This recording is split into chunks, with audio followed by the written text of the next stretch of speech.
Hello दोस्तों, थोड़ा थोड़ी का वीडियो में आपका स्वागत है। तो आज हम लोग बात करेंगे एमसीबी के बारे में। तो एमसीबी जो चीज़ होता है, एमसीबी का फुल फॉर्म होता है miniature circuit breaker. Miniature circuit breaker जो चीज़ होता है, ये जो चीज़ है, देखिए ये जो डिवाइस है ना, ये डिवाइस आपका किसी कारण आपका मान लीजिए कि आपका शॉर्ट सर्किट हो गया, आपका एक फेज़ के साथ और एक फेज़ लग गया, तो उसी टाइम में आपका ये एमसीबी आपका काम करेगा। एमसीबी क्या होगा, ट्रिप हो जाएगा। एमसीबी ट्रिप कैसे होता है आपको कैसे समझ में आएगा। देखिए ये जो कंडीशन है ये ट्रिप कंडीशन है। मान लीजिए कि इसे ऊपर में लगा हुआ है तो ये ऑन कंडीशन में है, और ये अगर ये ऐसे रहेगा तो ये आपका ये ट्रिप कंडीशन है। जो आप मान लीजिए कि आप देख रहे हैं, मॉनिटर कर रहे हैं, तो किसी एमसीबी ऐसा अगर ऐसा है तो आप बता सकते हैं कि वो ट्रिप कंडीशन में एमसीबी है। तो अभी हम लोग बात करेंगे कि एमसीबी के अंदर क्या क्या कंपोनेंट है, एमसीबी काम कैसे करता है, इस चीज़ के बारे में। तो आप लोग देख सकते हैं कि एमसीबी के अंदर ये सब कंपोनेंट होता है। तो ये जो देख रहे हैं कि इधर में दो स्क्रू, ये एक साइड में और ये ऊपर में एक साइड में दो स्क्रू इसमें लगा है। तो ये जो दो पॉइंट है, ये दो पॉइंट है लाइन और लोड का। ये जो लाइन है पॉइंट है, ये लोड का। मैं कैसे बोला, देखिए ये जो पॉइंट है ना, ये जो कॉयल है, ये कॉयल से देखिए सप्लाई इधर में गया है। इधर से हम लोगों का क्या होगा, लोड होगा, क्योंकि जिस साइड में कॉयल रहेगा वही साइड आपका लोड का पॉइंट होगा। तो ये देखिए इधर से क्या होता है, इधर से हम लोग जो लाइन आपका जो सप्लाई जो हम लोगों का होता है, वो लाइन सप्लाई इधर से आता है। ये लाइन इधर से आके ये जो पार्ट है इसको हम लोग बोलते हैं, ये जो पत्ती है आपको दिख रहा है इधर, तो ये जिसको हम बोलते हैं बायोमेटेलिक स्ट्रिप।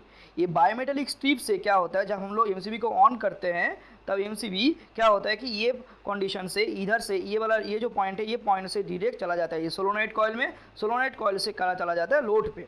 तो इधर में पहले एक एक कंपोनेंट करके हम लोग बात करेंगे। ये जो कंपोनेंट है इसको हम लोग बोलते हैं आर्क एक्सटिंग्विशर। आर्क एक्सटिंग्विशर क्यों बोलते हैं इसको, कभी भी मान लीजिए कि एमसीबी ऑफ कंडीशन में है, तो एमसीबी अगर ऑफ कंडीशन में रहेगा तो बायोमेट्रिक स्ट्रिप के साथ कोई भी लीड कनेक्टेड नहीं होगा। तब मान लीजिए कि हम लोग ये जो पॉइंट जो हम लोग जो ऑन इसको ऑन कर दिए एमसीबी को, तब क्या होगा, ये ऑन होने के साथ साथ क्या होगा कि मान लीजिए कि इस साइड से कोई लोड कनेक्टेड है, तो लोड कनेक्टेड होने से क्या होगा, झटके से उधर एम्पियर क्रिएट होगा। मान लीजिए कि मोटर कनेक्टेड होगा, तो मोटर स्टार्टिंग में आप लोगों को पता है कि मोटर स्टार्टिंग में हाई करंट लेता है, तो हाई करंट लेने के कारण इसमें बहुत ज़्यादा एम्पियर एक साथ में ड्रॉ करेगा, और ड्रॉ करने से क्या होगा, इधर एक फ्लशिंग होगा। ये फ्लशिंग जो होगा, ये आर्क जो इसमें पैदा होगा, ये आर्क क्या होगा, इस साइड से डायरेक्ट चला जाके, ये जो पॉइंट है इस साइड से डायरेक्ट चला जाके डायरेक्ट ये आर्क एक्सटिंग्विशर में आ जाएगा। आर्क एक्सटिंग्विशर क्या करेगा, इसको डिस्ट्रीब्यूट कर देगा, इसका जो बॉडी है इसमें डिस्ट्रीब्यूट करके इसको डिस्ट्रॉय कर देगा। उसके बाद देखिए, उसके बाद ये जो पॉइंट है बायोमेट्रिक स्ट्रिप से ये कॉयल से डायरेक्ट लोड में चला गया है। तो अभी ये कॉयल और ये बायोमेट्रिक स्ट्रिप दोनों के बारे में हम लोग बात करेंगे।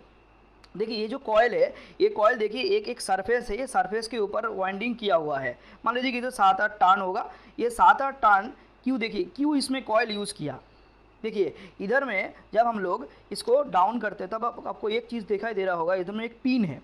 तो ये पिन क्यों दिया जाता है, तो देखिए आपको पता होगा जब भी कोई करंट कैरिंग कंडक्टर जब उसमें ऊपर मान लीजिए कि वाइंडिंग कर हम लोग कर देते हैं, तब उसमें क्या होता है, एक मैग्नेटिक फील्ड प्रोड्यूस होता है। जो मैग्नेटिक फील्ड प्रोड्यूस होगा, तो इसमें देखिए एक पिन लगा हुआ है, इसके अंदर एक पिन घुसा हुआ है। तो ये पिन क्या करेगा, जब भी मैग्नेटिक फील्ड प्रोड्यूस करेगा तो पिन क्या होगा, उस पिन में एक फोर्स आएगा, ठीक है, मैग्नेटिक फ्लक्स वो कटेगा तो एक फोर्स तो उसमें जनरेट होगा ही ना। तब इसमें एक नॉर्मल कंडीशन में जब अभी इसमें मान लीजिए कि लोड पे एक ही फेस हम लोगों का आ रहा है, तब इसमें ऐसे नॉर्मल एक मिनिमम इसमें फ्लक्स प्रोड्यूस होगा। तो अब मिनिमम एक फ्लक्स प्रोड्यूस होने से इसमें कोई ट्रिपिंग नहीं होगा। लेकिन मान लीजिए कि जो फेस है, दो लोड का दो फेस में इसमें कनेक्ट मतलब टच हो गया। अगर टच हो जाता है तब क्या होगा, उसमें एक बहुत ह्यूज एक फ्लक्स प्रोड्यूस होगा, जो होने से क्या होगा, ये जो पिन है, ये पिन क्या करेगा, ये जो पॉइंट है, ये जो हम लोगों का ये जो पार्ट रहता है, ये पार्ट को ऐसे नीचे प्रेस करेगा। नीचे अभी अगर प्रेस करता है ये, तभी ऐसे करके नीचे गिर जाएगा। तो ऐसे करके मान लीजिए कि किसी कारण हम लोगों का अगर एमसीबी का लोड एरिया में ना, इनपुट एरिया में नहीं, लोड एरिया में किसी कारण दोनों फेस अगर आपस में टकरा जाता है, तब इसमें एमसीबी क्या करता है, क्या शॉर्ट सर्किट प्रोटेक्शन ये कवर कर देता है। अभी बात करते ओवरलोडिंग प्रोटेक्शन। देखिए ओवरलोडिंग जो है, मान लीजिए कि ओवरलोड क्या होता है, जैसे कि ये C32 मतलब इसका रेटिंग है 32 एम्स तक ये मैक्सिमम ले सकते हैं। ऊपर में लिखा हुआ है देखिए 1000 एम्पेयर, ये इसका ब्रेकिंग पॉइंट है। ब्रेकिंग पॉइंट मतलब ब्रेकिंग कैपेसिटी कितना है एमसीबी का। C32 जो है ये इसका जो रेटिंग है, मतलब ये 32 एम्स तक ये मैक्सिमम ये ले सकता है। ये बायोमेट्रिक स्ट्रिप, ये इसका रेटिंग है, ये बायोमेट्रिक स्ट्रिप का रेटिंग है, ठीक है। तो ये बायोमेट्रिक स्ट्रिप क्या होगा, जब मान लीजिए कि ये किसी कारण ये ओवर करंट आएगा, मतलब 32 एम्पियर के ऊपर अगर ये चला जाए तो क्या होगा, ये जो बायोमेट्रिक स्ट्रिप है ये एक्सपेंड हो जाता है। एक्सपेंड होने से क्या होता है, एक्सपेंड होने से ये जो मान लीजिए कि ऐसा ऊपर में हम लोग चालू कंडीशन में है, तब ओवर करंट आ गया, तब ये एक्सपेंड होके ये जो एमसीबी है, एमसीबी को ट्रिप कर देगा। एमसीबी जब इसमें देखिए, इसमें क्या है मैकेनिज्म, ऐसे कुछ ऐसा है कि ये जो बायोमेट्रिक स्ट्रिप है ये एक्सपेंड अगर होता है ना, ये ऑटोमेटिक ऐसे नीचे गिर जाएगा। ये जो मैकेनिज्म है ऑटोमेटिक नीचे गिर जाएगा। तो एमसीबी में ये सब कुछ ही छोटा छोटा पार्ट रहता है जैसे करके ये एमसीबी वर्क करता है। ऐसे और एक टाइप का चीज़ होता है, जैसे कि आप लोग पढ़े होंगे कि आपका जो स्टार्ट ऑनलाइन जो डायरेक्ट ऑनलाइन जो स्टार्टर जो होता है ना, डायरेक्ट ऑनलाइन का ऑनलाइन स्टार्टर में भी सेम ऐसे टाइप का एक रिले भी होता है। सेम ऐसे ही कॉन्फ़िगरेशन का, ऐसे ही कंपोनेंट यूज़ किया हुआ एक रिले होता है जिसको हम ओवरलोड रिले बोलते हैं। ओवरलोड रिले भी ऐसे ही काम करता है।